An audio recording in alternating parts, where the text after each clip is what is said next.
Welcome to Silent Queen's Reckoning. I'm so glad you could join us today. Now let's dive right into the story. Chapter 1 on Elena Whitaker's first morning at Sterling Row Capital. She found her husband smiling in a silver frame on another woman's desk. Not a casual photo. Not a group picture. Not some blurred background accident.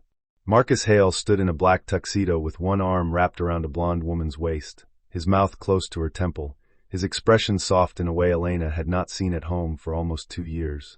Under the picture, written in neat gold ink on a small card, were 4 words. My forever.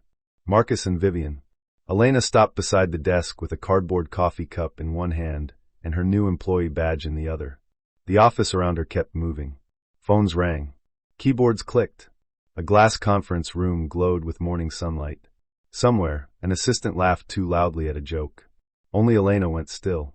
Her reflection stared back at her from the glass wall beside the desk. Calm gray-green eyes. Chestnut hair pinned low at her neck. A cream blouse beneath a fitted navy blazer. She looked like an ordinary woman starting a new finance job after a long career break. That was exactly what she needed everyone to believe. The woman who owned the desk turned from the printer with a stack of glossy folders hugged against her chest. She was young blonde, beautiful in an expensive way, with pearl earrings, a silk ivory dress, and a diamond ring bright enough to catch the overhead lights. She followed Elena's gaze to the photograph. Then her smile widened. Cute, isn't it? She said. Elena lowered her coffee cup onto the edge of the desk before her fingers could tighten around it. He is your husband? The blonde woman laughed, light and careless. Not yet. My fiancé.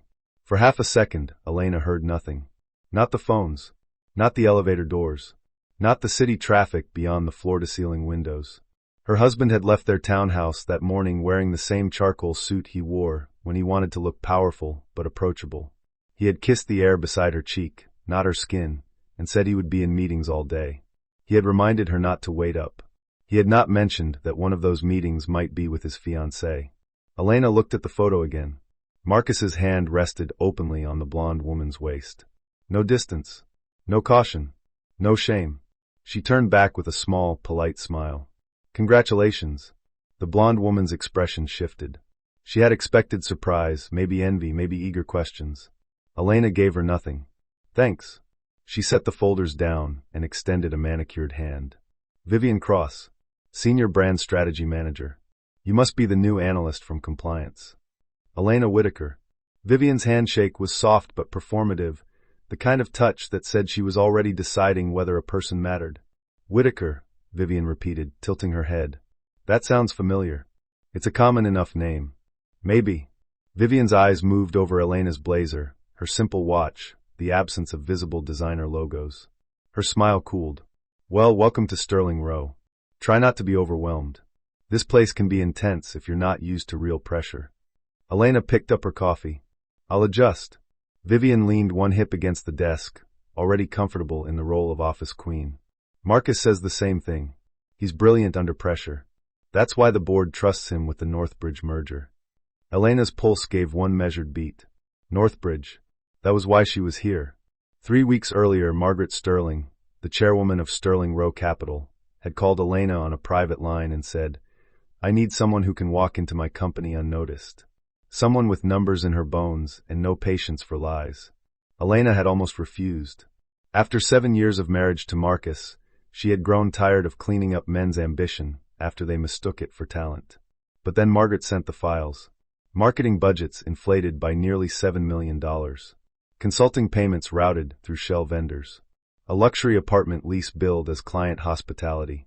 A private event deposit hidden inside a merger roadshow line item. And at the center of almost every approval chain, Marcus Hale. Elena had looked at the evidence until midnight. Then she had opened the door to Marcus's home office and found him asleep at his desk, his phone face down beneath his palm.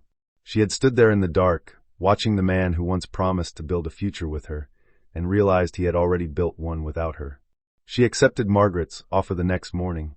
Now Vivian Cross was standing in front of her, wearing a ring Elena had never seen and calling Elena's husband her fiancé. The door to the executive elevator opened. Vivian's face lit up. There he is, she said softly. Elena did not turn right away. She took one slow sip of coffee, tasting bitterness and heat, and gave herself exactly 3 seconds to bury the wife and become the auditor. Then she looked over her shoulder. Marcus Hale walked into the open office with 2 partners beside him and a leather folio tucked under one arm. Tall, clean-shaven, dark-haired, handsome in the polished way that made investors forgive arrogance. He moved like a man who believed every room rearranged itself around him. His eyes found Vivian first. Then they found Elena. For a fraction of a second, his face cracked. It was small. A slight pause in his stride. A tightening near his mouth. The quick, instinctive calculation of a man who had stepped onto a floor he thought he owned and discovered a trapdoor beneath the carpet. Vivian lifted a hand. Marcus. The partners turned toward her. Marcus recovered fast. Too fast. Vivian, he said, smooth as glass. His gaze slid to Elena with the mild curiosity one offered to a stranger. And you are? Elena felt the old pain rise, sharp and humiliating, but she did not let it reach her face. She held out her employee badge. Elena Whitaker, she said. New analyst. Compliance rotation. Marcus stared at the badge. His legal wife's name sat in black letters beneath the company logo. His jaw flexed once. Vivian laughed. I was just introducing myself. Elena was admiring our engagement photo. One of the partners chuckled. The famous Vivian finally gets her ring. Marcus, you kept that quiet long enough. Marcus's eyes flicked toward Elena, warning her, begging her, threatening her all at once. Elena only smiled. It's a beautiful picture, she said. You both look very committed. The partner clapped Marcus on the shoulder. Lucky man. Marcus's throat moved. Very. Vivian stepped closer and slipped her hand through his arm, showing Elena the diamond with almost childish triumph. We're getting married next month in Tuscany. Marcus says after the merger closes, we'll finally stop hiding. Elena looked at Marcus. Hiding. Vivian sighed, dramatic and pleased with herself. Office politics. Investors. His complicated past. You know how men are before they fully move on. Marcus's fingers tightened around the folio. Elena could have ended it there. She could have said, how complicated is a living wife? She could have lifted her left hand and shown the thin gold band she still wore because the divorce papers Marcus promised to draft had never arrived. But the woman who shouted first rarely controlled the room. So Elena let Vivian keep talking. Anyway, Vivian said, turning back to her desk, I'm hosting a small engagement dinner Friday. Mostly senior people. You should come if you survive your first week. Elena glanced at the photo again.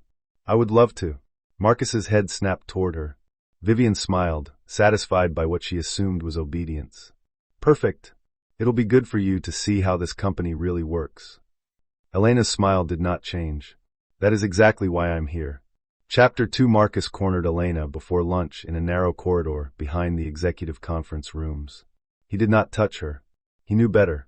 Cameras sat in the black domes above every door. But he stepped close enough for his cologne to cut through the smell of polished wood and coffee. What are you doing here? He asked. Elena held a stack of onboarding documents against her chest. Starting a job. Don't play games. She looked at him calmly. You brought your fiancé to my workplace, and I'm playing games? His face tightened. Vivian doesn't know. That you're married? That it's still technically unresolved. Elena almost smiled. Technically.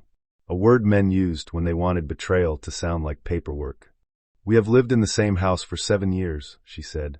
You filed taxes jointly last year.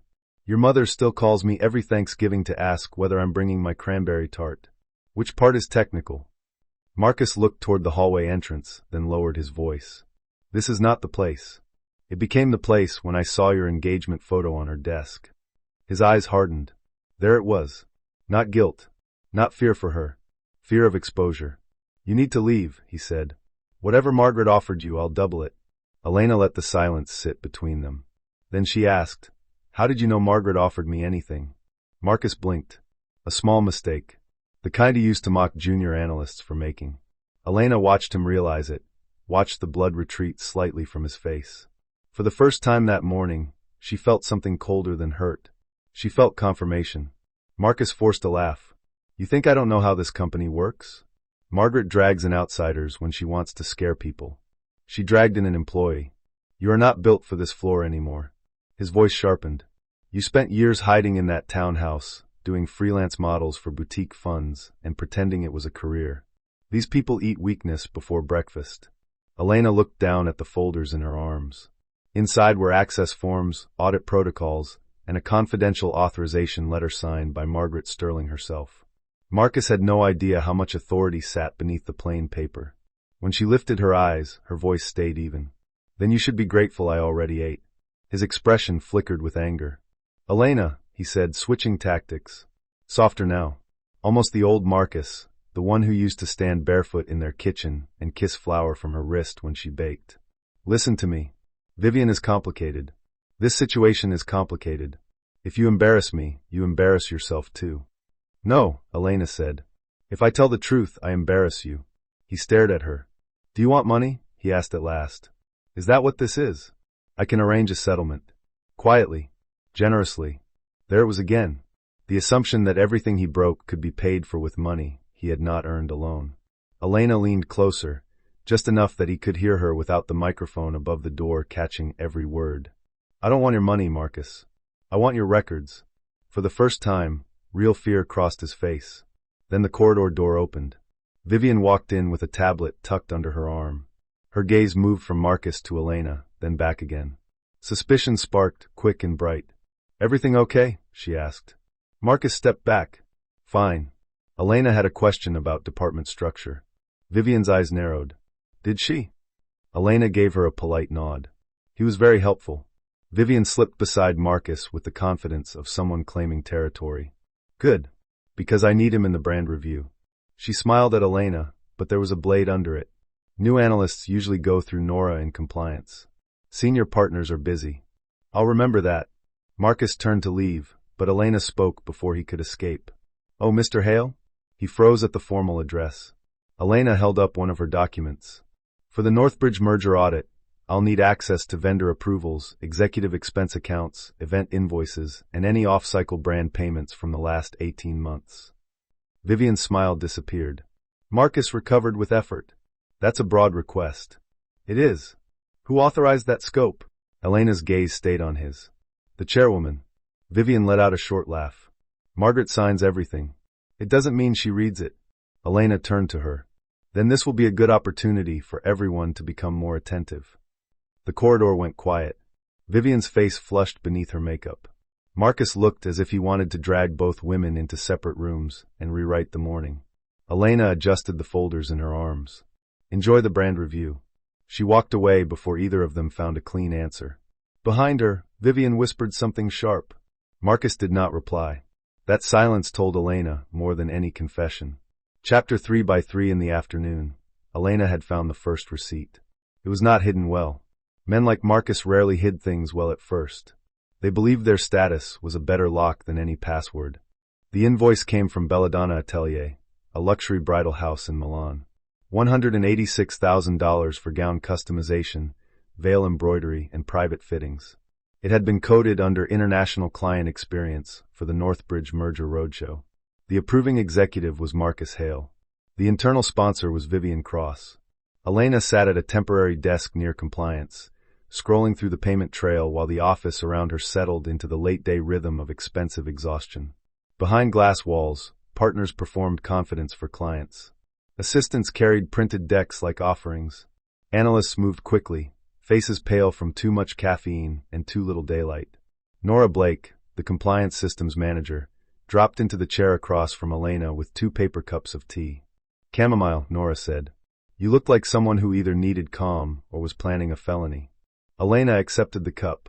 "Only an audit." Same thing in this building. Nora was in her early 40s, with short black hair, rectangular glasses, and the kind of dry expression that made fools nervous. Margaret had said Nora could be trusted. Elena trusted no one yet, but Nora had already granted her system access without asking loud questions, which placed her above most people in the office. Elena turned her monitor slightly. "Have you seen this vendor code before?" Nora leaned in. Her mouth flattened. "CX Hospitality International. That code was created last year for merger roadshow expenses. This payment went to a bridal atelier." "Of course it did." Nora removed her glasses and rubbed the bridge of her nose. "Why steal quietly when you can monogram the theft?" Elena clicked into the attached documentation. The PDF contained a redacted client list, a fake event schedule, and a scanned approval memo with Marcus's digital signature. Nora's eyes sharpened. "You think Vivian is involved?" "I think Vivian is wearing the evidence on her finger." Nora glanced toward the open office. Vivian stood near the creative team bay, laughing with two junior associates while pointing at a mood board. Her diamond flashed whenever she moved her hand. She's been untouchable for months, Nora said. People tried to question the brand's spend, then their projects got reassigned. By Marcus? By Marcus sometimes. By people trying to impress Marcus, mostly. Elena saved a copy of the invoice into the secure audit drive. What about the apartment lease? Nora's brows rose. You found that already? Not yet. Margaret mentioned it. Nora took the mouse and navigated through a restricted expense category. A furnished penthouse near 79th. Officially reserved for Northbridge consultants. In practice, the only access card scans are Vivian's, Marcus's, and a cleaning service that costs more per month than my mortgage. Elena watched the data load. Lease payments. Furniture. Art rental. Private chef retainer. Fresh flowers twice weekly. All billed to client integration. A memory moved through her before she could stop it. Marcus coming home late with the faint scent of lilies on his coat. Marcus saying the firm had brought in a consulting team from London. Marcus telling Elena she was paranoid when she asked why he showered before dinner. Nora must have seen something shift in her face, because her tone softened. You okay? Elena clicked open the access log. Marcus had entered the penthouse at 11:42 p.m. on Elena's birthday. She had spent that night alone at home with a cake from the bakery downstairs. Marcus had texted at midnight. Sorry. Client crisis. Don't wait up. Elena folded the memory carefully and put it away. I'm fine, she said. Nora studied her, then nodded once. For what it's worth, you have a very convincing fine. That comes with practice. Before Nora could answer, a voice cut across the compliance area. Elena. Vivian stood at the end of the row, smiling as if they were friends. Two junior employees hovered behind her, eager for gossip. I need a quick favor, Vivian said. Nora muttered, here we go. Elena looked up. What kind of favor? Vivian approached with a folder pressed to her chest. Since you're reviewing event expenses, Marcus said you might help reconcile my engagement dinner deposits with the brand hospitality budget. Nothing complicated. Just some coding cleanup. Elena kept her face blank. Marcus said that? Vivian's smile glittered. He said you seemed eager to be useful. Nora's hand paused near her tea. Elena held out her hand. I can take a look. Vivian set the folder down with a little snap.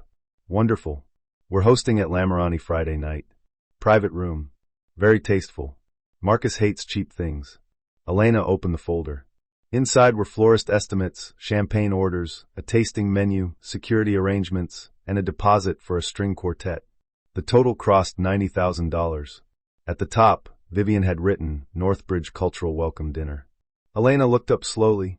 Vivian's expression dared her to object. This is your engagement dinner, Elena said. Vivian tilted her head. It will also include several Northbridge-adjacent guests. Names? Marcus will provide them. Business purpose? Relationship development. Elena nodded as if considering the logic. And the violinist? Vivian's mouth tightened. Atmosphere. And the 7-tier lemon elderflower cake? Vivian smiled again. Client relations can be sweet. The two junior employees laughed nervously. Elena closed the folder. I'll review it. Vivian leaned closer, lowering her voice just enough to make the insult feel private, while still letting witnesses enjoy the shape of it. You seem sensible, Elena. I know women at your stage sometimes get bitter around weddings. Try not to project. Nora's chair creaked. Elena did not move. Women at your stage. At 34, after 7 years of marriage, after building the early models that helped Marcus land his first major fund deal, after stepping back when his father died and he begged her to stabilize their home while he climbed, Elena had been reduced to a stage. She looked at Vivian's ring. That is a lovely diamond. Vivian brightened, unable to resist. Marcus designed it himself. Did he? Yes. He said I deserved something no other woman had worn. Elena smiled softly. Marcus had given Elena a diamond when he proposed too. Smaller, warmer, set in an antique band from his grandmother. He had cried when he placed it on her finger. She had believed the tears meant love. Now she knew some men cried when they wanted to be believed. Elena slid Vivian's folder into her locked drawer. I'll make sure every dollar is accounted for. Vivian's smile faltered for one small instant. Then she said, I'm sure you will, and walked away. Nora waited until she was out of earshot before whispering, Please tell me you're going to ruin that dinner. Elena opened a new evidence log. No, she said. I'm going to let them host it. Nora stared at her. Elena began scanning Vivian's documents. Public lies make cleaner exhibits. Chapter 4. Marcus did not come home that night until almost 1 in the morning. Elena heard his key in the lock while she sat at the dining table with her laptop open and the house lights dimmed. Their townhouse in Brooklyn Heights had once felt warm to her, full of books, copper pans, wool throws, and framed photos from trips they took before Marcus learned to treat tenderness as an inefficient use of time. Now it felt staged, a place waiting for buyers. Marcus stepped inside, loosened his tie, and stopped when he saw her. You're awake, he said. You noticed. He closed the door carefully. I had client drinks. At the penthouse? His face did not change, which told her he had prepared for this. What penthouse? Elena watched him remove his coat. The Northbridge consultant apartment on 79th. He hung the coat on the rack with controlled precision. You're misreading internal records on your first day. That's ambitious. Vivian's access card is very active for a consultant she isn't. Marcus walked to the sideboard and poured himself water, though his hand looked too tense for thirst. You have no idea what you're looking at. That's possible. I'm still sorting through the bridal gown coded as client hospitality. He turned. There was the anger at last. Clean, hard, no more polish. You had no right to dig into personal matters. Elena shut her laptop halfway. Company money is not personal. Neither is our separation. We are not separated. We have been emotionally separated for years. She almost laughed. That is a sentence men invent after they get caught. Marcus set the glass down too hard. Water spilled over his fingers. Do not make yourself a victim. You checked out of this marriage long before I met Vivian. Elena looked at him. Truly looked. He believed enough of it to sound convincing. That had always been Marcus's talent. He found the version of a lie that let him sleep. I checked out, she asked. When? When I put my career on hold, because your panic attacks got so bad after your father died that you couldn't take client calls. When I built models for you at 2 in the morning, because you said you were drowning. When I hosted dinners for investors who thought you had done all the work. His jaw tightened. You offered. I loved you. The words landed between them with no softness left in them. Marcus looked away first. For a moment, Elena saw the man he had been. The young analyst with cheap shoes and impossible hunger, shaking before his first investor pitch while she fixed his tie in a hotel bathroom. The husband who once knew how she took her tea. The man who told her she was the only person who saw him before the world did. Then he looked back, and that man was gone. Vivian is pregnant, he said. Elena's hand went still on the laptop. Marcus watched her face with the careful cruelty of someone placing a knife and hoping the victim would pick it up themselves. How far along? She asked. He seemed irritated by her calm. 10 weeks. The dates moved through Elena's mind with accountant precision. 10 weeks. The Paris conference. The week he told her his mother needed him in Connecticut.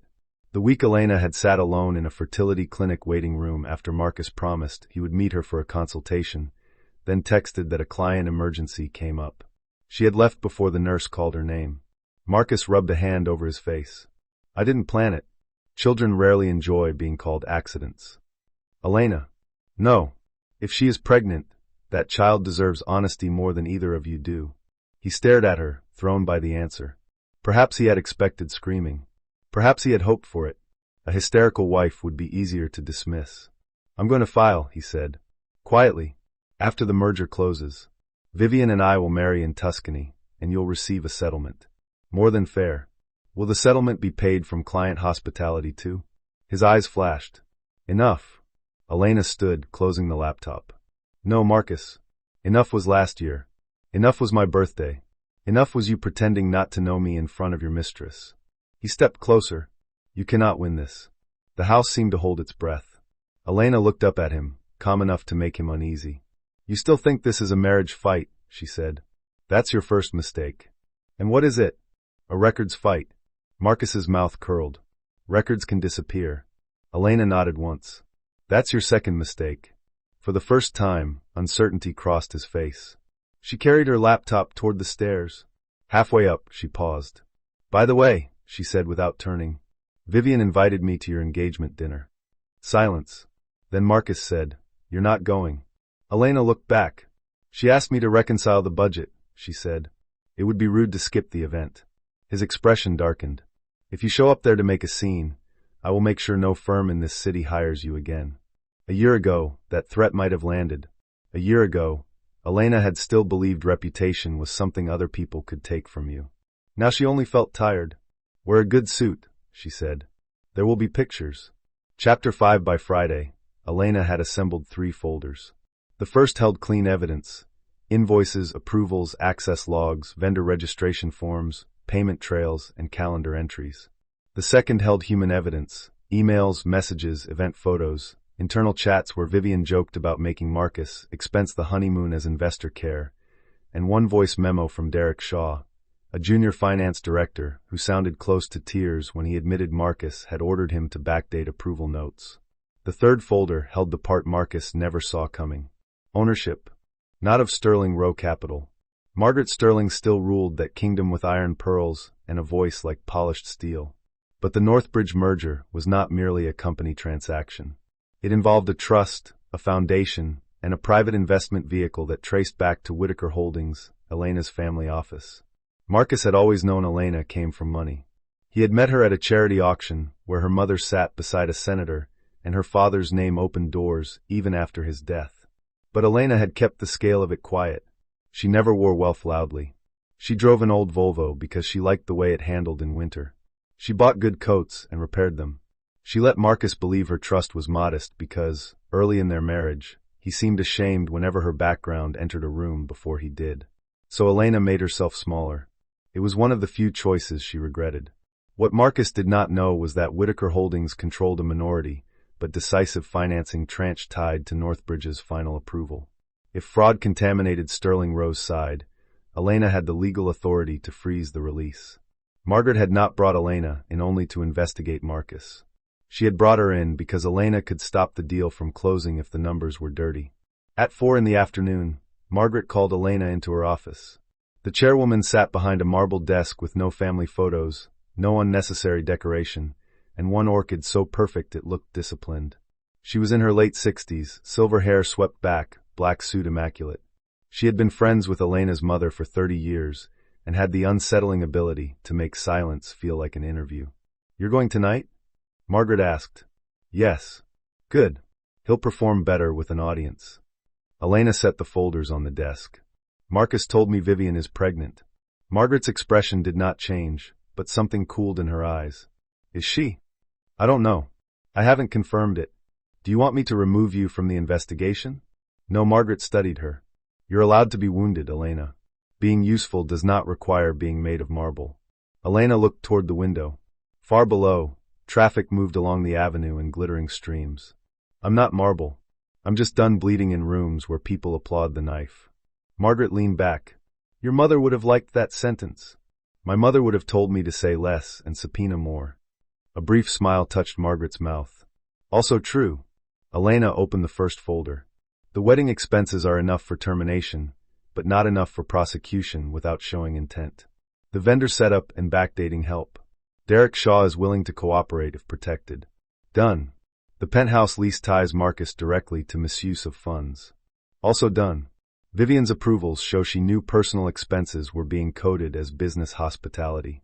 She may claim Marcus told her it was permitted. Margaret's gaze sharpened. "Let her." Elena opened the third folder. "As for Northbridge, I recommend delaying the financing release until Sterling Row removes compromised executives from the approval chain and provides corrected accounts." Margaret nodded.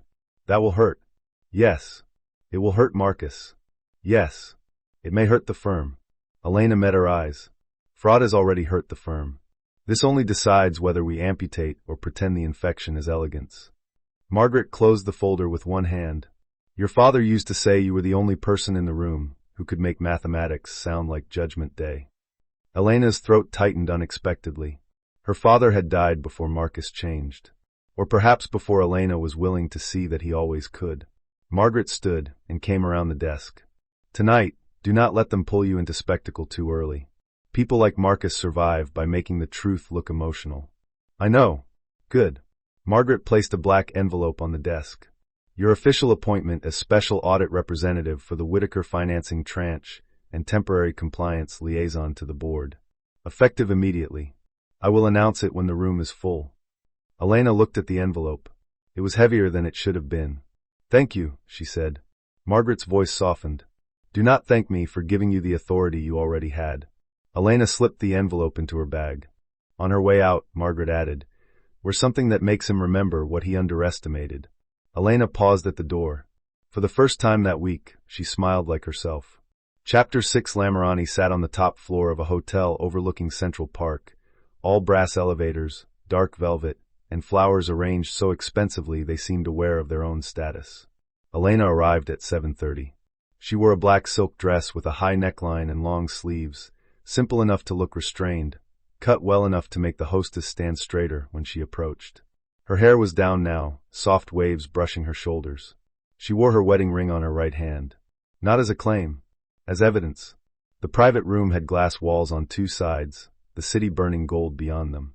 Inside, Sterling Row executives mingled with Northbridge advisors, venture clients, and enough gossip-hungry staff to make the evening feel less like an engagement dinner and more like a controlled explosion waiting for permission. Vivian stood near the center in a pale champagne dress that clung to her body with expensive confidence. The diamond ring glittered on her left hand. Marcus stood beside her in a midnight blue suit, one hand at her waist, his smile fixed for the room. When he saw Elena, that smile almost failed. Vivian saw her a second later and brightened with cruel delight. "Elena," she called, loud enough for heads to turn. "You made it." Elena crossed the room with measured steps. "Thank you for inviting me." Vivian looked her over. Something like irritation passed through her eyes. She had expected Elena to arrive in sensible office clothes, the kind of outfit that made a woman easy to dismiss. She had not expected elegance without effort. Marcus leaned closer, voice low. "Leave."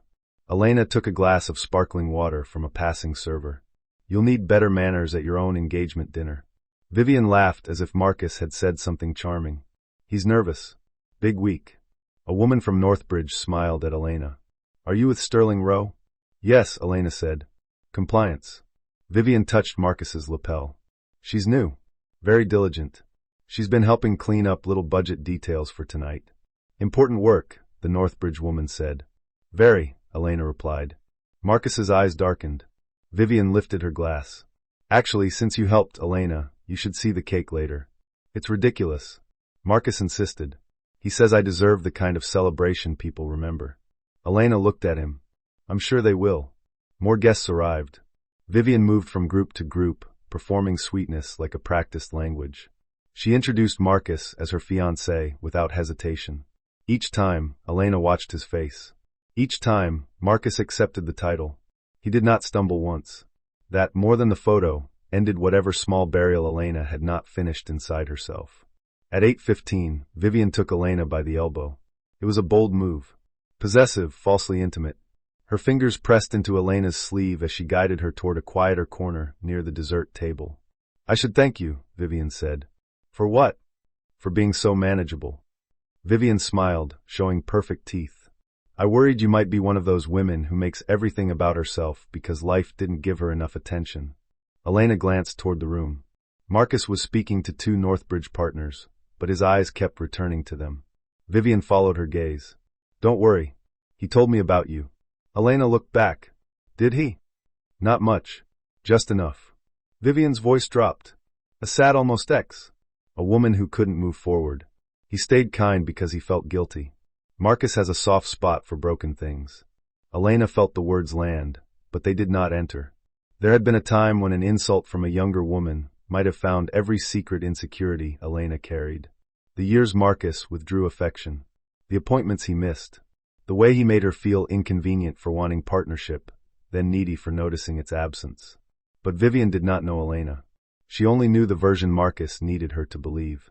"Elena," Vivian continued, "I'm going to be honest because I respect women who accept reality. Marcus and I are building a public life. A family. A future. If you behave, he will be generous. If you don't, people will see you as bitter." Elena looked at the diamond ring. "Is that what he promised you? A public life?" Vivian's smile sharpened. "He promised me everything. And he is very good at sounding sincere." Vivian's eyes narrowed. "You think you're above this?" "No," Elena said. "I think I'm inside it." Before Vivian could answer, a server approached to ask about the champagne tower. Vivian turned away for a second. Elena used that second to look across the room. Marcus was no longer watching them. He was speaking to Derek Shaw near the service hallway. Derek's face looked pale. Marcus leaned in, smiling for the room, while saying something that made the younger man flinch. Elena set down her glass and crossed the room. She arrived just in time to hear Marcus say, "Delete the draft folder tonight. If compliance asks, you never saw the memo." Derek's eyes widened when he saw Elena. Marcus turned. For one breath, all three stood in silence. Then Marcus smiled. "Elena," he said, "you're everywhere tonight. So are the cameras." Derek looked up toward the ceiling corner. A small black security lens watched the hallway entrance. Marcus's smile thinned. "Private conversation. About deleting company records?" Derek swallowed. Marcus stepped closer, blocking Derek from her. "Careful." Elena looked past him. "Derek, Nora Blake is expecting you tomorrow morning at 9. Bring your laptop and the original emails. Do not delete anything. Do not sign anything tonight." Marcus's face hardened. "He reports to me." "Not anymore." Derek's breath left him in a shaky rush. Marcus leaned near Elena's ear, his voice low enough to scrape. "You are turning this into a war you cannot afford." Elena looked at him almost sadly. "You charged your mistress's wedding dress to a merger account," she said. "You made it affordable." His eyes flared. From the center of the room, Vivian called his name. Guests were gathering near the front, where a small stage had been arranged for speeches. Marcus stepped back, smoothing his jacket. "This ends tonight." Elena picked up her bag from a nearby chair. "Yes," she said. "Parts of it do." Chapter 7 Vivian's engagement speech began with a lie. "Marcus taught me that love is courage," she said, standing under soft lights while guests lifted champagne glasses and phones. "Sometimes, you have to choose happiness even when people misunderstand your path." Several guests made warm sounds of approval. Elena stood near the back beside Nora, who had arrived quietly 10 minutes earlier in a black pantsuit and an expression that promised administrative violence. "Love is courage," Nora whispered. "Fraud is apparently catering." Elena almost smiled. Marcus stood beside Vivian, one hand at her back. He had regained control of his face, but not his eyes. They kept scanning the room for Margaret Sterling. Margaret had not arrived yet. Vivian continued. "For a long time, Marcus and I had to protect what we had. But tonight, with the people who matter to us, we can finally say we are no longer hiding." Applause rose. Elena did not clap. Marcus saw. Vivian lifted her glass higher. "To our future. To Tuscany. To our baby." The room erupted. Elena heard a few gasps, then delighted murmurs. Vivian placed a hand lightly over her stomach, her smile radiant and rehearsed. Marcus kissed her temple. Phones lifted higher. Nora turned to Elena. "Did you know?" "Yes." "Are you all right?" Elena watched Marcus accept congratulations, as if he had not threatened her in their home 3 nights earlier. As if he had not denied knowing her on Monday. As if his wife were not standing 10 yards away, while strangers toasted his new family. "I am not the person who should be worried," she said. Marcus guided Vivian off the small stage. Guests surged around them. A Northbridge partner clapped Marcus on the back. Someone asked about wedding dates. Someone else asked whether they wanted a boy or a girl. Then Vivian looked across the room and found Elena. Her expression changed. Triumph became invitation. "Elena," she called. "Come here." Nora muttered, "Do not." Elena handed Nora her glass. "Hold this." She walked forward through the crowd. Vivian's smile widened as Elena approached. "I just realized I never properly introduced you to everyone. Since you helped with the event budget, you should get some credit."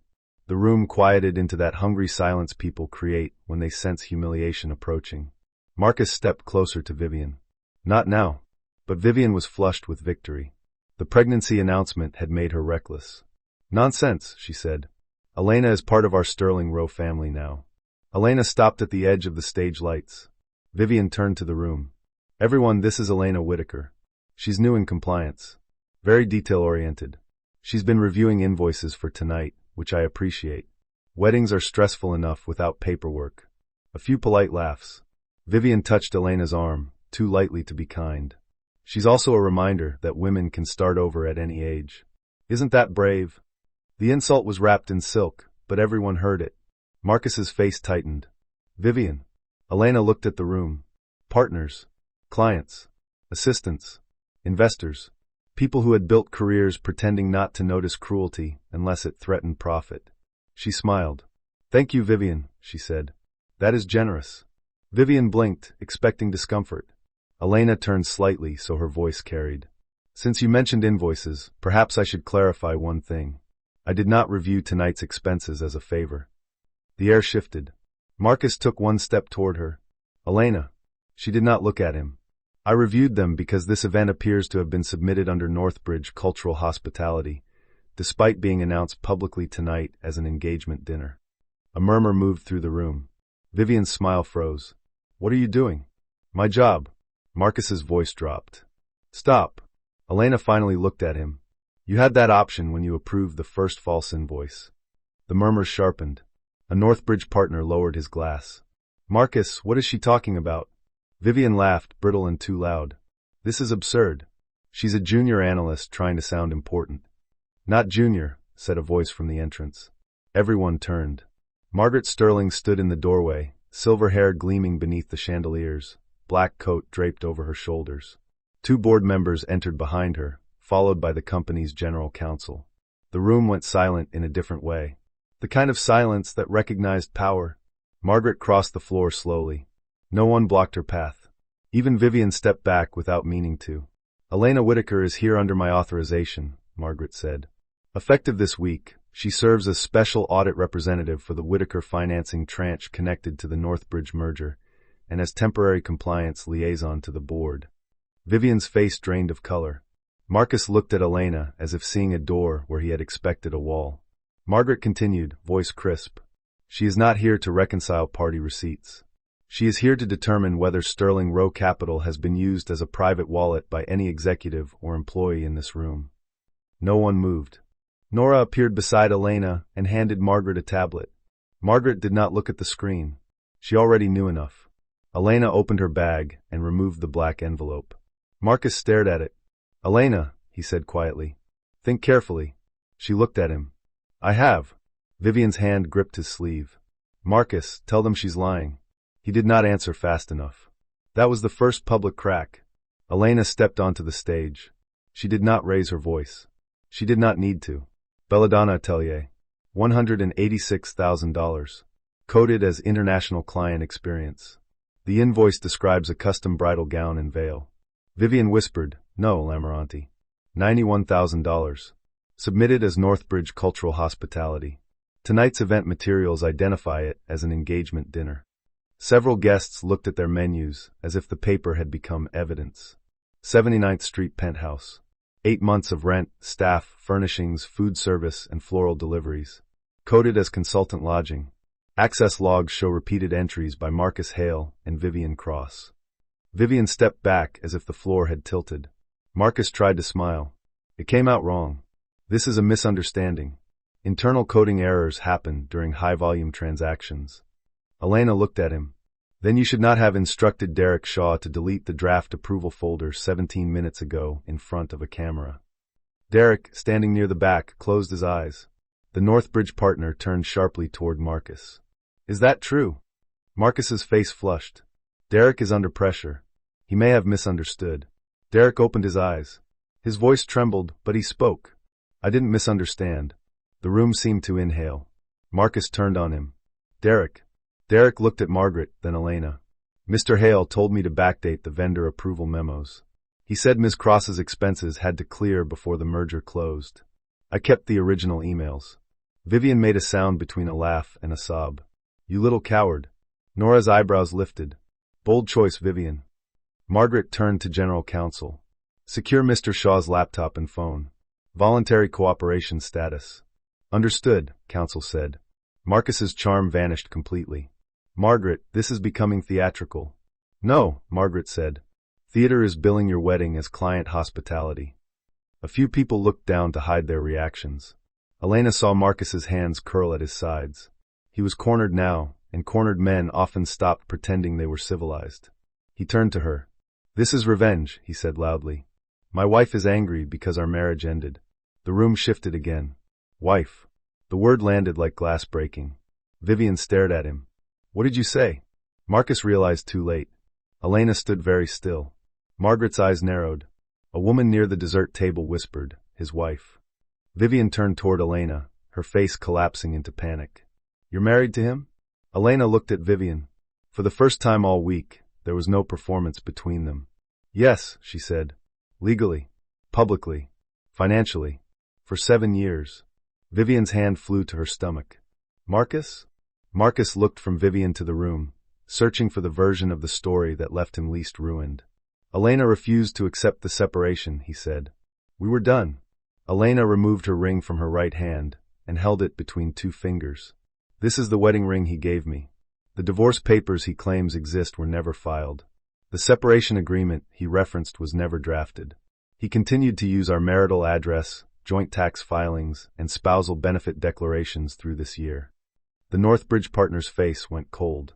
Marcus, did you disclose this conflict? Marcus said nothing. Vivian's voice cracked.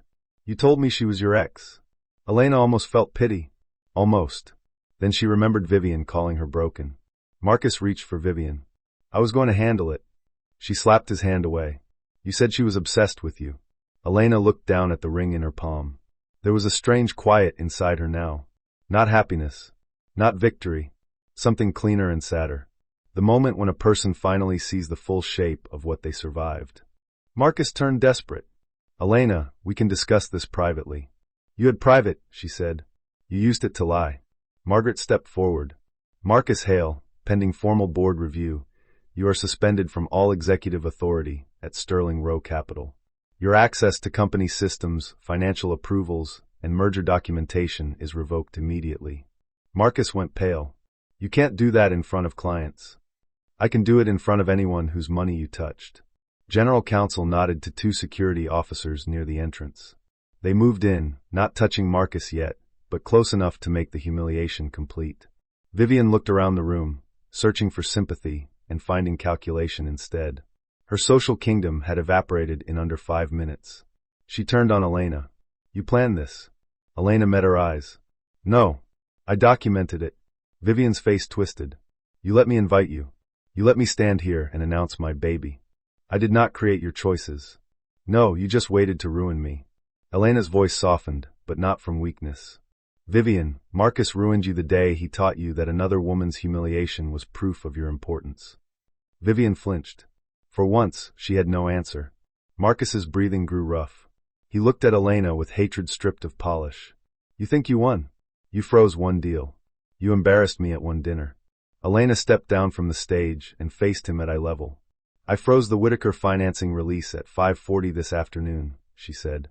Northbridge has already been notified. The board has your approval history. Your personal guarantee on the Tuscany contract is separate from company funds. Your apartment lease will be reviewed for clawback, and our divorce will proceed with full financial discovery. Marcus's mouth opened. Nothing came out. Elena continued. You wanted me to disappear quietly so you could start a new life with assets you did not own, money you did not earn, and a woman you did not respect enough to tell the truth.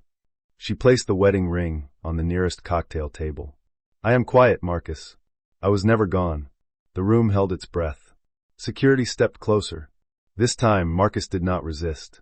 Chapter 8. By Saturday morning, Marcus Hale had become a cautionary whisper in every private office at Sterling Row Capital. No one said his name loudly. People said senior partner, suspended executive, the situation, the mess. In finance, scandal rarely arrived as screaming. It arrived as closed doors, calendar invites with no agenda, and assistants walking faster than usual. Elena arrived at the office at 7:15, before most of the floor had awakened. The city outside was gray with early rain. The glass walls reflected her dark coat, her tied-back hair, the leather document case in her hand. Nora was already waiting near compliance with 2 coffees and the expression of a woman who had spent the night reading evidence instead of sleeping. You made the morning briefings, Nora said. Elena took the coffee. Front page? Business section. No photos of you. Margaret made sure of that. Good. Nora walked beside her through the quiet floor. Marcus's people are moving. 2 partners are calling this a marital dispute. One is floating the idea that you abused family access to damage him. Vivian has deleted her social accounts. Derek is terrified. And someone tried to access the audit drive at 3:12 this morning. Elena stopped. Who? Executive credentials. Marcus's login. He was suspended. Exactly. The login failed, then someone used Vivian's credentials 8 minutes later. Also failed.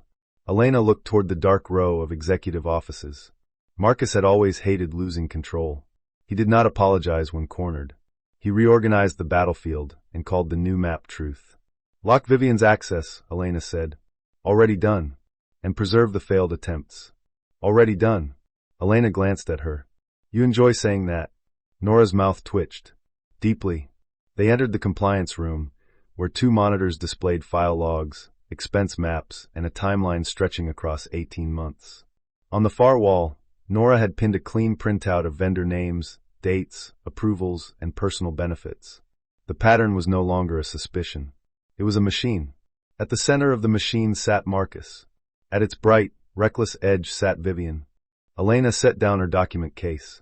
What did we miss? Nora's smile faded. A clinic payment.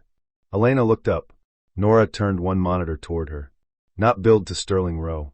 Paid from Marcus's personal card, then reimbursed through a category labeled Executive Medical Risk Consultation. The clinic is private. Reproductive health, prenatal care, fertility, discreet testing. Elena's stomach tightened, but her voice stayed steady. Vivian?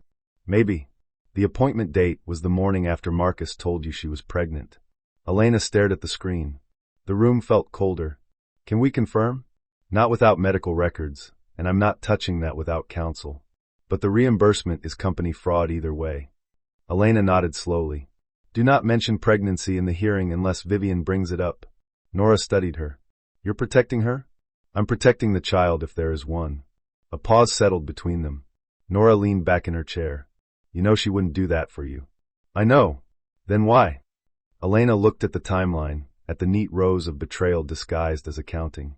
Because Marcus trained her to think cruelty was power. I don't need to prove him right. Before Nora could answer, Elena's phone rang. Marcus. His name appeared on the screen like an old bruise touched by accident. Nora lifted an eyebrow. Want a witness? Elena put the call on speaker. Marcus's voice came through rough and controlled. Elena. Marcus. You enjoyed last night. No, don't lie to me. I'm not. Enjoyment requires a cleaner room. A short, humorless laugh. You always did love sounding superior. What do you want? I want you to stop before you destroy both of us.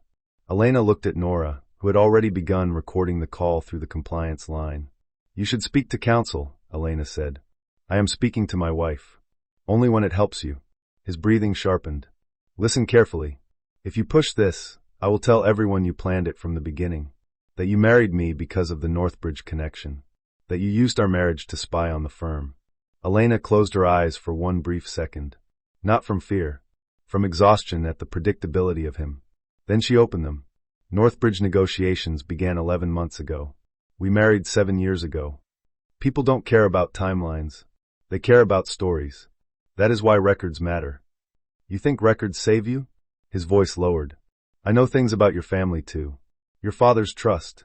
Your mother's private settlements. Your brother's addiction. You want those details dragged into court. Nora's face hardened. Elena's hand stayed flat on the table. Are you threatening to expose private family matters unless I interfere with a corporate investigation? Silence. Marcus realized what she had done. Elena. Answer clearly. You are recording this. This is a company compliance line related to an active investigation. Yes. His voice changed. Panic slipped through the anger. You set me up. No. You called. He hung up. Nora looked at the phone, then at Elena. He really cannot resist handing us ribbon for the box. Elena took the device and saved the recording to the secure drive. Her fingers were steady, but the inside of her chest ached.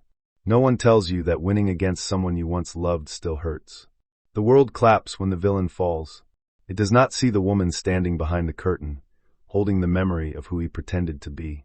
Elena placed the phone face down. Let's prepare for Monday, she said. Chapter 9. Vivian Cross came to Elena's townhouse at dusk. Elena saw her through the entry camera before the doorbell rang. Vivian stood on the front step in a camel coat, blonde hair tucked under the collar, no visible makeup except mascara smudged beneath her eyes. Without the office lights and diamonds, she looked younger. Not innocent, but frightened in a way victory had never allowed. Elena considered not opening the door. Then Vivian rang again, and lifted both hands toward the camera. "I just want to talk," she said, voice thin through the speaker. "Please." Elena opened the door but did not invite her fully inside. The hallway light fell between them like a line neither woman had earned the right to cross. Vivian looked past Elena into the townhouse. Her eyes moved over the bookshelves, the framed city sketches, the small bowl of keys near the mirror. Domestic evidence. A marriage she had dismissed as a story Marcus had already closed. "You live here," Vivian said. "Yes." "With him?" "Until recently, yes." Vivian swallowed. "He told me you stayed in a guest room. That it was just paperwork. That you refused to leave because you wanted his money." Elena looked at her for a long moment. "And you believed him?" Vivian's mouth trembled, then tightened with old pride trying to survive new shame. "I wanted to. At least that was honest." Elena stepped aside. 5 minutes. Vivian entered slowly. She did not sit until Elena gestured toward the living room chair. Even then, she perched on the edge as if the furniture might accuse her. Elena remained standing beside the mantel. Vivian looked down at her hands. The diamond ring was gone. "He says you're going to ruin me," she said. "That depends on what you did." Vivian flinched. "I didn't understand the invoices at first." At first. Her eyes filled, but the tears did not fall. "Marcus told me everyone did it. He said executive hospitality had flexible codes. He said if I questioned the process, I would sound naive." "And later?" Vivian pressed her lips together. "Later, I knew enough to stop asking." Elena said nothing. The admission sat there, ugly but useful. Vivian looked up. "I'm pregnant." Elena's face did not change. "Are you sure?" Anger flashed across Vivian's face. "Don't do that. Don't turn it into another investigation. I'm asking because Marcus reimbursed a private clinic payment the day after he told me." Vivian's anger collapsed. "What clinic?" Elena watched her carefully. Vivian's confusion looked real. "What clinic?" Vivian repeated. "Private reproductive health. Paid by Marcus, reimbursed through Sterling Row." Vivian stared at the floor as if a memory were crawling back unwillingly. "He booked me a doctor. He said it was for prenatal confirmation. I was so nervous I barely looked at the forms." She wrapped her arms around herself. "They took blood. Marcus handled payment. He told me later everything was fine." Elena's voice softened. "Did you see the results?" Vivian shook her head. For the first time, Elena understood the final layer of Marcus's cruelty. He had not only lied to his wife and mistress.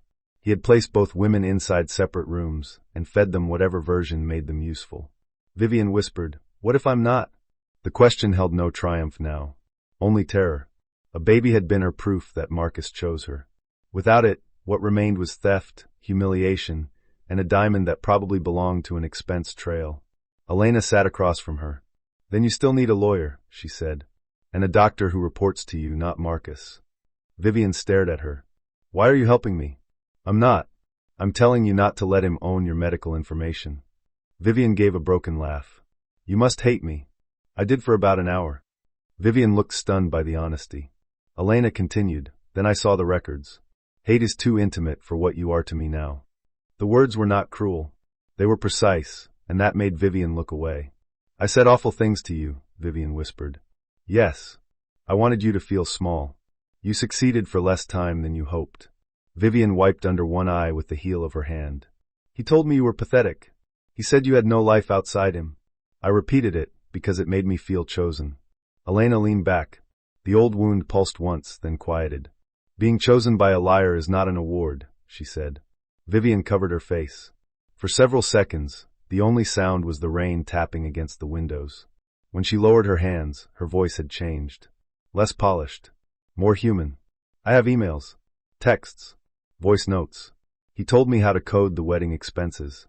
He told me Margaret would never check because he had enough board support." Elena met her eyes. "Are you offering cooperation?" "I'm offering survival." "Same thing, if you do it cleanly." Vivian nodded once. Elena stood and took a business card from the entry table. "Call this attorney. She does not work for me, and she does not work for Marcus. Tell her everything before you tell me anything else." Vivian accepted the card with shaking fingers. At the door, she paused. "Did he ever love you?" Elena looked toward the living room, at the photographs still turned face down on the bookshelf, because she had not been ready to decide what to do with them. "Yes," she said. Vivian seemed surprised. Elena opened the door wider. But love without character becomes appetite. It keeps taking and calls the hunger destiny. Vivian stepped into the rain.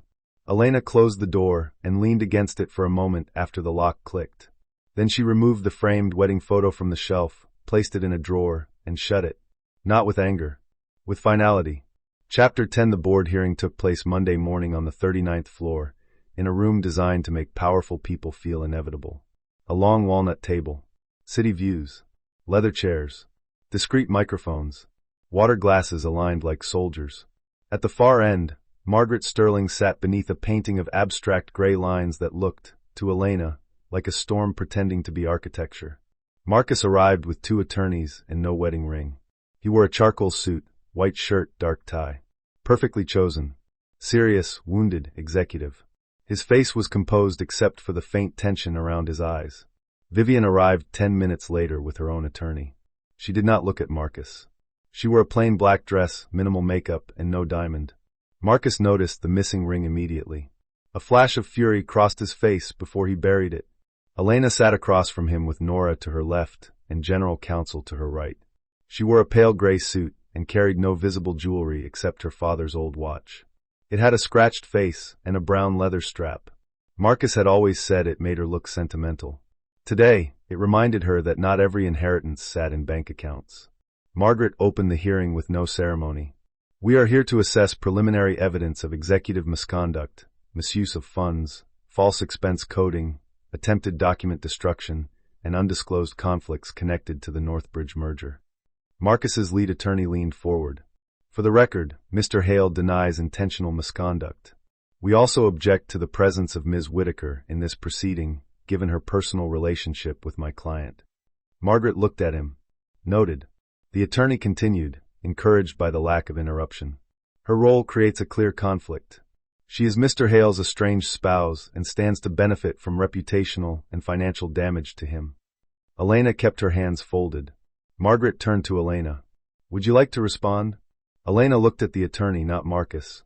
My personal relationship with Mr. Hale was disclosed to Chairwoman Sterling before I accepted this assignment. My financial authority over the Whitaker tranche predates the investigation. Every document in the audit file is independently sourced through company records, vendor confirmations, system logs, or cooperating witnesses.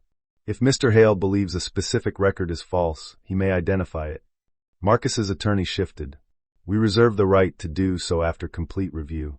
Of course, Elena said. Marcus smiled faintly, as if her calm irritated him more than any accusation. The first hour belonged to numbers.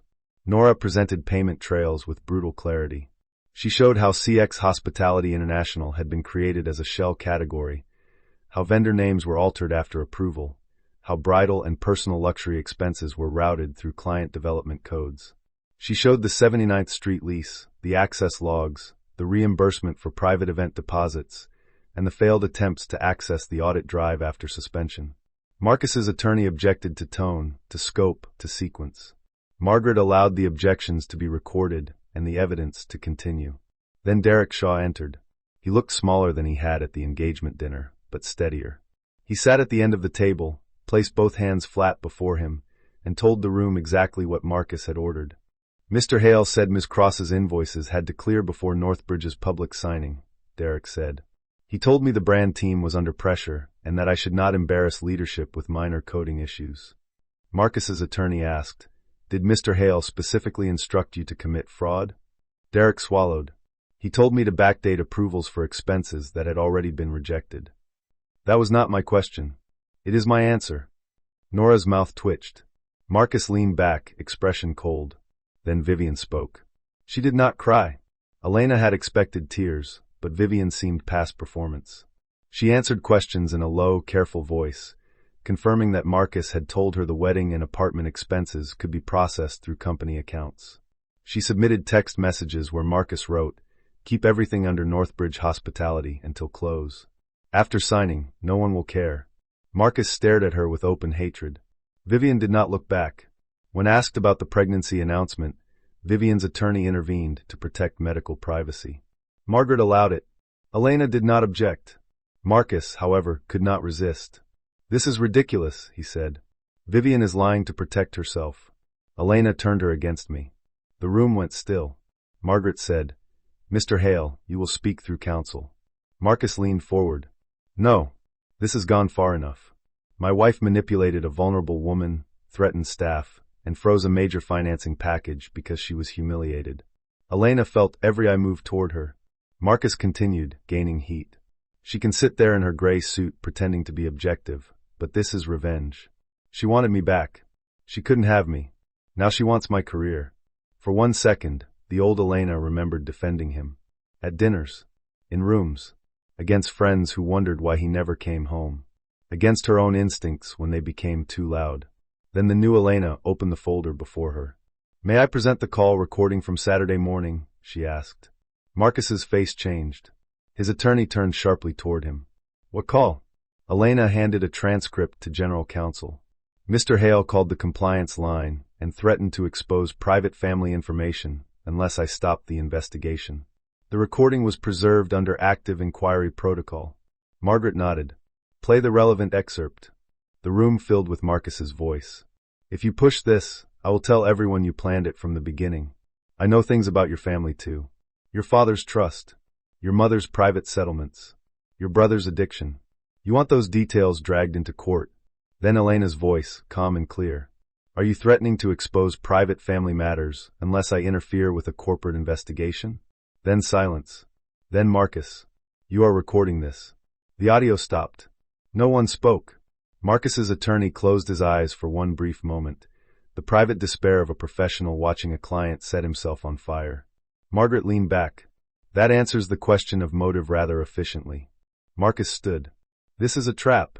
"No," Elena said. "It is a pattern." He looked at her, breathing hard. She opened another document. "There is one more conflict the board should understand. Mr. Hale has represented in internal discussions that he controlled the Whitaker financing relationship through marriage. That was false. He never had signature authority over Whitaker Holdings, the Whitaker Family Foundation, or the Northbridge Capital Release." One of the board members frowned. "He implied spousal access during the risk committee review." Elena nodded. "He did not have it." Marcus's face flushed. "You never told me the full structure. You never asked as a partner. You assumed as a husband." The sentence landed cleanly. Margaret turned to the board. "Whitaker Holdings has formally suspended release pending remediation." Marcus looked as if the floor had disappeared beneath him. His career had not only been damaged by scandal. His leverage had been imaginary. Elena slid the final page forward. "My recommendation is immediate termination for cause, referral to external forensic accounting, preservation of all related communications, and notification to Northbridge that Sterling Rowe will proceed only after removing compromised personnel from the transaction chain." Marcus's attorney whispered urgently to him. Marcus ignored him. "You think you can erase me?" Marcus asked Elena. "No," she said. "I think you did that yourself and called it ambition." Margaret looked around the table. "We will vote." It took less than 4 minutes. Marcus Hale was terminated for cause. His equity vesting was suspended pending clawback review. His system access was permanently revoked. His approval rights were voided. His misconduct would be referred to external counsel and, if appropriate, authorities. When Margaret read the decision, Marcus did not shout. He stared at Elena with a face emptied of every mask. Then he said, "You were nothing before me." Elena stood slowly. Every person in the room watched. She picked up her document case and looked at the man who had built a throne from borrowed money, borrowed labor, borrowed loyalty, and the quiet sacrifices of women he later called burdens. "No, Marcus," she said. "I was quiet before you. You mistook that for nothing." Chapter 11. The divorce moved faster than Marcus expected, because Elena no longer negotiated with memories. She moved out of the townhouse first, not because she had to, but because she wanted air untouched by his footsteps. She leased a penthouse downtown for 3 months, all pale wood, high windows, and no history. On the first night, she slept badly but deeply. On the second, she woke before sunrise and made tea in a kitchen where nothing reminded her of waiting. Marcus tried 3 strategies in court. First, he claimed emotional abandonment. Elena's attorney presented years of household records, joint filings, travel calendars, medical appointments Marcus missed, and messages where he promised reconciliation while living publicly with Vivian. Second, he claimed Elena had used marital information for professional gain. Her attorney presented engagement timelines, audit authorization, conflict disclosures, and evidence that Marcus had hidden his own conflicts from the firm. Third, he asked for a generous settlement due to damage to his earning capacity. The judge looked at him for a long second and asked whether he meant the earning capacity he had damaged by committing financial misconduct. Even Elena's attorney had to look down to hide her smile. Vivian, meanwhile, disappeared from public view for 6 weeks. Rumors moved through the city in small, expensive circles. Some said she had left New York. Some said she had sold the diamond. Some said she had been forced to cooperate in exchange for leniency. Elena did not chase the rumors. Then, one afternoon in April, Vivian sent a single message. "The baby is real. He is not involved. I have counsel. I am leaving the city. I am sorry for what I said to you." Elena read it twice, then typed back, "Protect yourself and the child. Do not confuse apology with access to me." Vivian replied with only 2 words. "I understand." Elena set the phone aside. Forgiveness, she was learning, did not always look like open arms. Sometimes it looked like closing a door without wishing fire on the person outside. Northbridge nearly collapsed, but Margaret Sterling was better at surgery than sentiment. She removed Marcus's circle from the transaction, replaced 2 department heads, invited external oversight, and let Elena rebuild the financing controls from the ground up. The deal closed 3 months late with stricter terms and fewer champagne speeches. At the signing ceremony, no one mentioned Marcus. That was how powerful men truly vanished. Not with dramatic curses, with revised paperwork and their names absent from the next agenda. Elena attended in a white suit and spoke for exactly 4 minutes about governance, accountability, and the cost of pretending numbers did not have morals. The room listened. Not because she was Marcus Hale's wife. Not because she was a Whitaker.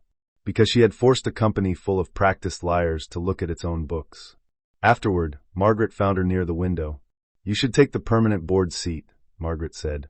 Elena smiled faintly. "You make offers sound like weather reports. I prefer not to beg." "I know." Margaret handed her a folder. "Your father wanted you in rooms like this." Elena looked down at the folder, but did not open it. "My father wanted me happy. Those are not opposites." For years, Elena had treated power as something loud people wanted because they feared being ordinary. She had watched Marcus chase titles until he hollowed out everything human inside him. She had mistaken the disease for the tool. But power, held correctly, could be a lock on a door, a signature that protected people, a quiet no that stopped theft before it became tradition. She looked back at the boardroom, where Nora was arguing with a partner twice her salary and winning. "I'll consider it," Elena said. Margaret arched one eyebrow. That means yes when said by women with overdeveloped responsibility. "It means I'll consider it." "Fine. Consider quickly." Elena laughed then, surprising herself. It felt strange. Not easy, not carefree, but real. Chapter 12. Marcus came to the townhouse on the last day before the sale. Elena had agreed to meet him there because the movers needed both signatures on final inventory forms. She arrived with her attorney waiting in a car outside and found Marcus standing in the empty living room, hands in his coat pockets, looking smaller without furniture around him. The shelves were bare. The dining table was gone. Pale rectangles marked the walls where photographs had hung. For a moment, the house looked less like a battlefield and more like a place 2 people had failed to save. Marcus turned when she entered. He had aged in months. His hair was still perfect, his coat expensive, but the confidence had thinned. Without the firm, without Vivian, without the applause of rooms designed to flatter him, he seemed like a man listening for music that had stopped. "Elena," he said. "Marcus." The inventory forms sat on the mantel. She picked them up and reviewed the pages. He watched her. "You look well." "I am." The answer seemed to hurt him. "I didn't think you would sell it," he said. "It was never going to be a museum." He looked around. "We were happy here once." "Yes." "You admit that?" "I never denied it." His face shifted, a flicker of relief followed by something like grief. "Then how could you turn so cold?" Elena set the forms down. There it was. The final argument. Not that he had betrayed her. Not that he had lied, stolen, threatened, humiliated. But that she had failed to remain warm while he did it. "I did not turn cold," she said. "I stopped setting myself on fire to make you feel forgiven." Marcus looked away. Outside, a truck rumbled past, shaking the window faintly. He cleared his throat. "Vivian left." "I know. She won't return my calls." "That sounds wise." A bitter smile touched his mouth. "You both think I'm a monster." "No. Monsters make this too simple." You are a man who made choices and kept choosing them after every warning. His eyes reddened, though whether from anger or sorrow, she could not tell. I loved you. Elena believed him. That was the worst part.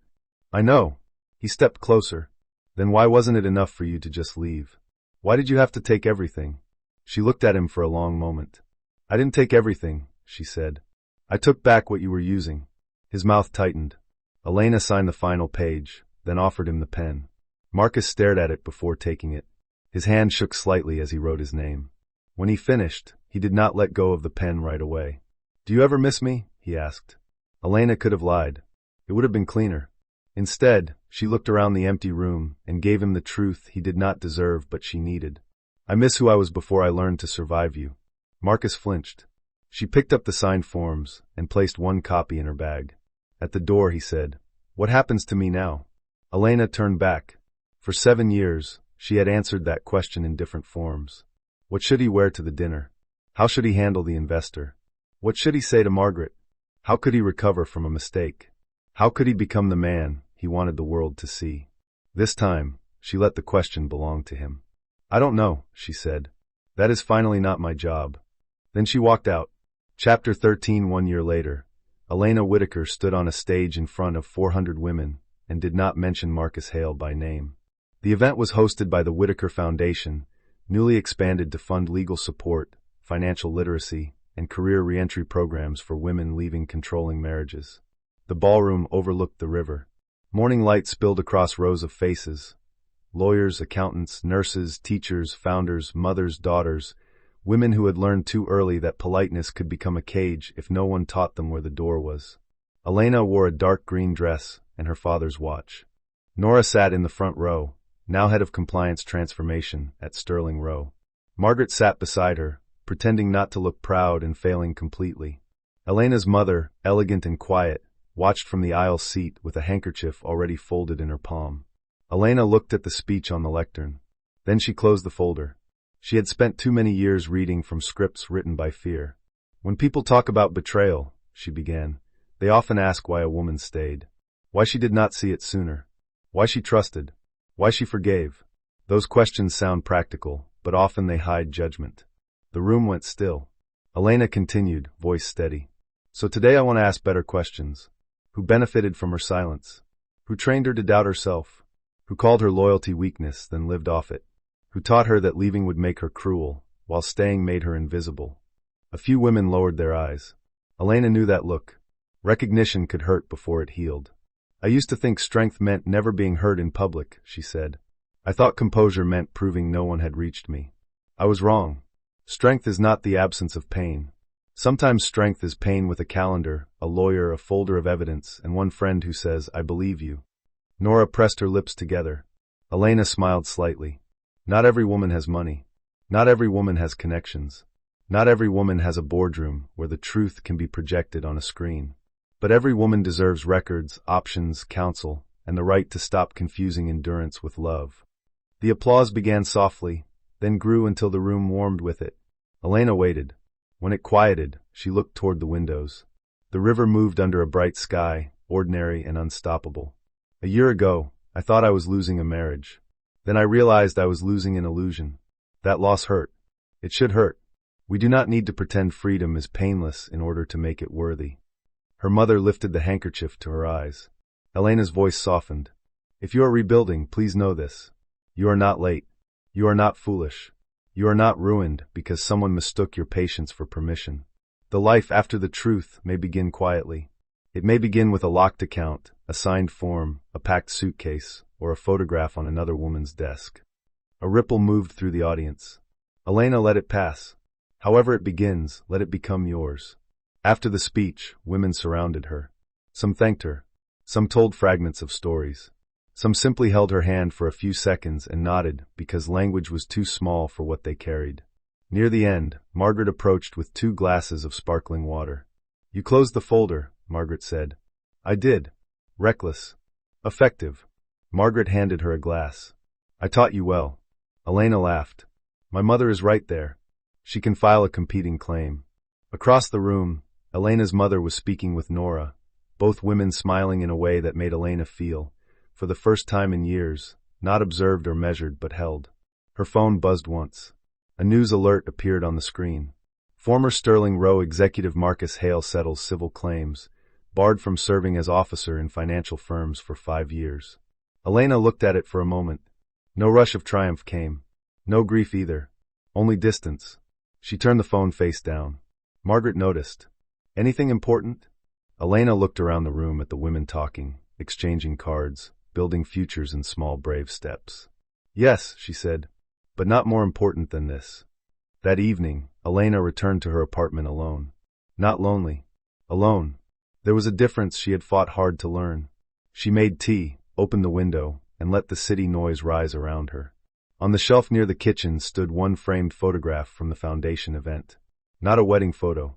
Not a man's arm around her waist. Not proof that someone had chosen her. Just Elena, standing at a lectern looking directly ahead. She touched the frame once, then turned off the lamp. For years, Marcus Hale had believed Elena Whitaker was the quiet space behind his success. He had never understood quiet. Quiet was where she counted, where she listened, where she survived, where she prepared. And when she finally spoke, every lie he built heard its own collapse. Subscribe for more stories about betrayal, hidden strength, and the quiet moment a woman takes her life back.